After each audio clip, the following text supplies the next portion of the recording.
another impressive performance, impressive win, lots of goals, and Chelsea looking more like Chelsea. Yeah, good, fantastic end, fantastic week. It's another win in 7th now, above Man United on goal difference. Cheering on Palace tomorrow. I would have done that anyway because it's against your mob, so I would have cheered on Palace anyway. But yeah, it's finishing strong. Obviously we've got Forest coming up next year, but today was a very good first half. Was obviously better than seconds. I think we took our foot off the gas in the second half, which is only normal. And I haven't got.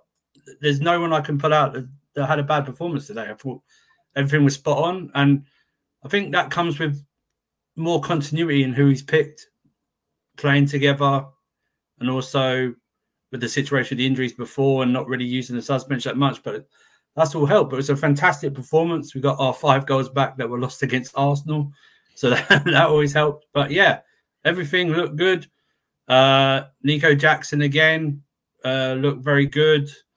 But all overall just a very, very good performance. I was actually thinking West Ham were going to give us. I don't know why I thought West Ham were going to give us a better game than Spurs, because I always expect to beat Spurs at home. It's just natural for me. But yeah, I mean, that was probably one of the easiest games we've had all season. But we made it easy because of the way we played. So yeah, very, very good performance back to back. So it's all good. Absolutely. Mo, what did you make of Chelsea? Because they've obviously been criticised a lot this year. They have, and rightfully so for large periods, but top class today. Yeah. Listen, so when we said that Pochettino should be sacked, it was because they were staying at 11th. Now they're winning games, they're scoring goals left and right. So it changed. So he actually now is proving everybody wrong, Pochettino. And he's having a game plan that is working. The players are delivering. Look at Jackson delivering. Look at Cole Palmer. Look at like Madueke delivering. Conor Gallagher took his goal brilliantly, to be honest with you. He contributes defensively and offensively now, which is something that Enzo didn't do before. And I know that a lot of people are sensitive for Enzo because they feel bad for him. But I actually want to go back to that super chat, the super chat that said, sell Enzo to get a top midfielder. Yes, before Enzo's value go down and you're stuck with him like what Arsenal did with Pepe. So it's time now. Sell him to Real Madrid, sell him to Bayern Munich. Get some of the money back and go spend it somewhere else where you can improve your midfield. That's not a dig at Enzo. He might work for he might go and be the superstar that he was supposed to be. But I'm not sure if it's going to suit the Premier League. Is it going to suit this Chelsea team? Because the way they play Chelsea team, it requires high energy, lots of running, like Caicedo and Conor Gallagher and even Jackson. I'm not. Listen to what I said. I'm tied to very few of these players. If they're going to sell anyone, I don't care. I don't care what their name is. I don't care how much we bought for. If it's not working, whoever the manager is, and he doesn't want them, and it's not working, then go. I don't care. They haven't done enough for me to die on a hill for them to keep them. These bunch of players. Bro, we said it many times. A lot of people are so attached, bro. Like it's attached, and it's like now it's feeling.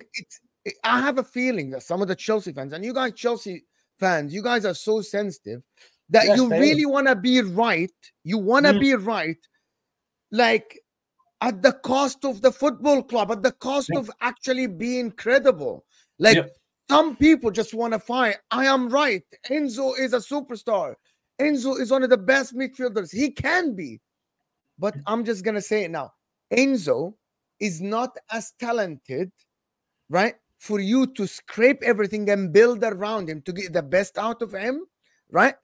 He might be for a different team. Like if Enzo was at a crap team and they build around him, he can be that guy. But you have Cole Palmer, you have Caicedo, you have Jackson, you have Madueke. You cannot scrape everything to build around the guy.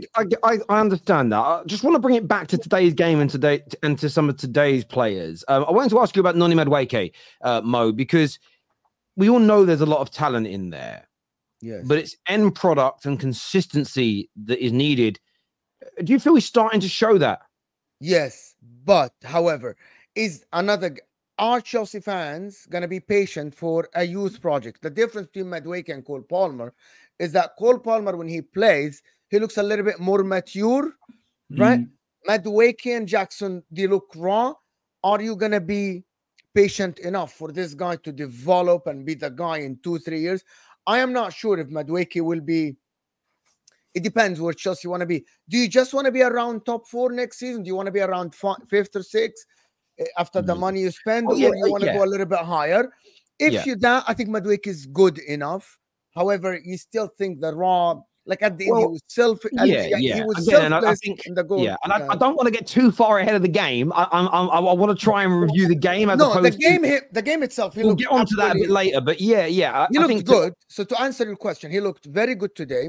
Looked better. He's improving by the game. This game, himself terrorized Emerson on that left side. That Emerson didn't know what to do.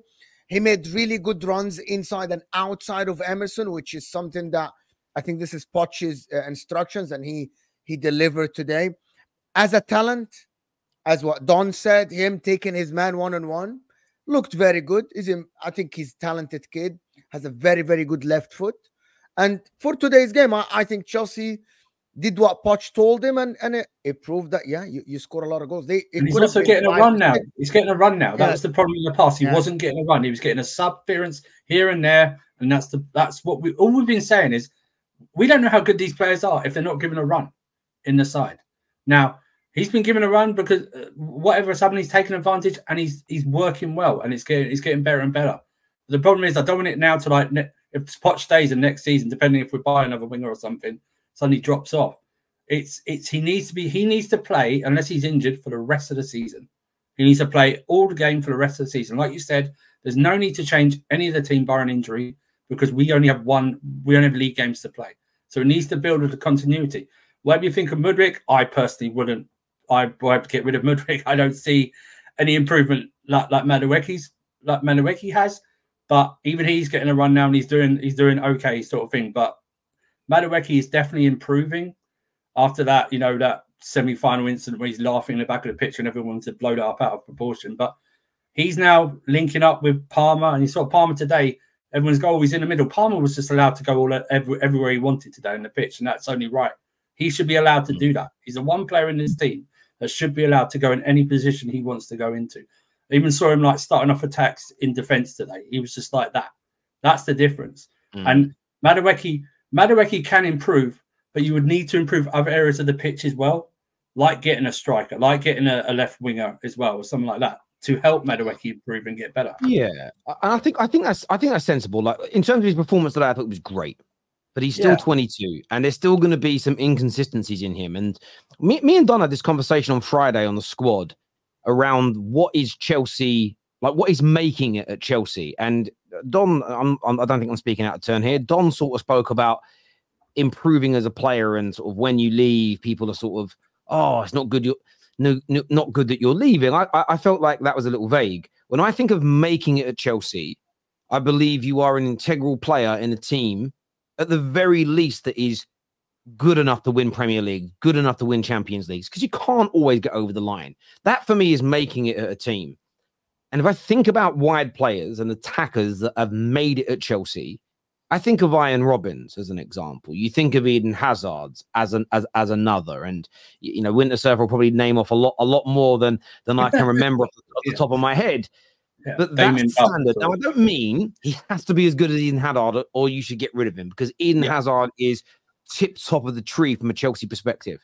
But you have to have faith that he can consistently perform as we saw today from any point in the next 12 to 18 months time, and then forever, because in 12 to 18 months, he's turning 23, 24. He's no longer a kid. So if you think he's really skillful, really talented, but you don't think he can become that consistent mainstay, there is no point dying on a hill for him just for the sake of defending him as a player. So I look at him and I think he's highly talented. I think there's a huge amount of ability. What I've seen in the last 4 or 5 games, and you are bang on, Winter Surfer, the continuity of being played is starting to come through on him. But Chelsea fans can't just, as we've already said, they can't die on this hill. They have to maintain those standards and say, what he's done in the last 2 or 3 games, that is a performance. Go now and do more of it. Where you look at the manager, is the manager has to now pick him consistently for him to show that he can do this. But I thought Madueke deserved huge amount of credit for today. Today is what I consider to be a top-class performance. Not just the goal and the assist, but it was the cross for the first goal. Yes, it doesn't count as an assist, but it was a good ball. It had Chelsea all at sea, coming into the middle, making the movement for that ball from Cole Palmer. All of that is what I consider to be a very good performance. Like Jadon Sancho in the Champions League. Didn't get the GA, but the performance was there. It isn't just beating a man, cutting back and then shooting and ballooning it over like a certain man does on my team. That's not a performance. I don't care how many times you beat someone. If nothing is produced at the end of it, it's genuinely pointless. It serves. But it's just pointless in football. Yeah. Madueke, though, he's now looking at that productivity. He's looking at that output, and it's so important because there's a real player in there. There really is. I have a question for people, even for Don here, since he joined. Welcome, Don. Congratulations. One second. Is he 20? I swear already he was 22. 22. Yeah. Where have people got his 20 from? Yeah. According to Wikipedia, he's born in March 10th, 2002. Yeah, 22 years old, not 20. I have a question. Noni Madueke, though, as talented as he is, 22 years old, can he be the player to be, for example, an understudy if you get a better player? Or you think you can rely on him as a starting player for the next 3-4 years? I think the problem with the youngsters at Chelsea is that can they be team players? Can they sit on the bench and not complain? Yeah, but can they learn? But I think it's a good question. Again, slightly off the beaten track for the back reaction, but I'm sorry. They can, but what they can't all do it. So I think Chelsea have to look at a handful of these youngsters, and it could be Madueke, it could be Caicedo, and it could be, throw me another young player, boys. It's your team. Jackson is 23 years old at the end. Palmer. Okay, you might have those three, but then what you might need to do is replace Jackson in terms of bringing in Victor Osimhen. They need to put some experience in around some of these youngsters who cover for the inconsistencies that lots of young players have.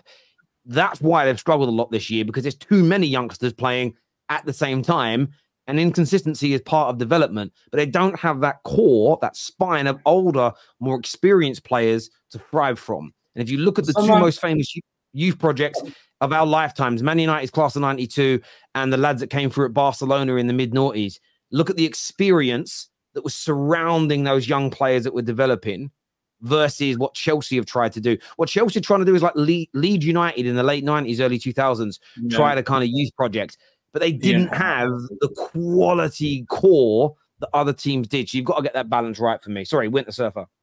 No, I was just saying, someone put it in the chat that Angelo youngster from Strasbourg, but I don't know if he's ready to be an understudy or not. And also, we keep forgetting, we've got to try and get Nkunku into this team as well, possibly. So then you're going to put Palmer back on the right when Madueke plays, right?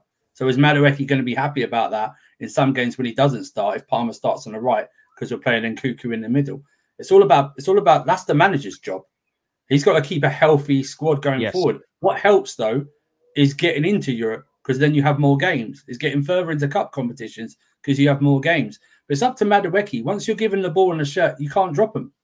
That's the thing. You've got to be outstanding, no matter what. You've got to be influential. And if he's not, and I wouldn't say drop him after one bad performance, but if it's consistent, it gets bad, then you drop him like that. You just that's what I'm fearful that if he has one bad performance, he'll get dropped. And I don't want that. No, I agree. That's where I've been. Me and Don were in the group chat, and Sam, I don't know where he is right now, but this whole idea of like all the criticism of Poch was unfounded is crazy. It's one area that me and Don have agreed on all year when it comes to Chelsea. The manager has made these mistakes, and it's like the Enzo situation. I'm not going as far as others of saying it's all because Enzo's been dropped out the team.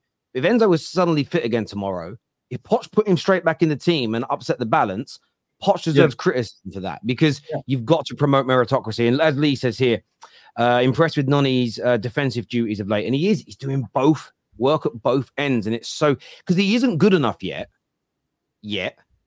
to be the guy that doesn't have to track back. He can't be on that pitch acting like peak Messi until he's putting in like high numbers. So he has to work, and he's doing very, very good. I also think he's being asked to do that. I think he's being asked to do it. He's done it more recently because Gusto's been out as well. That makes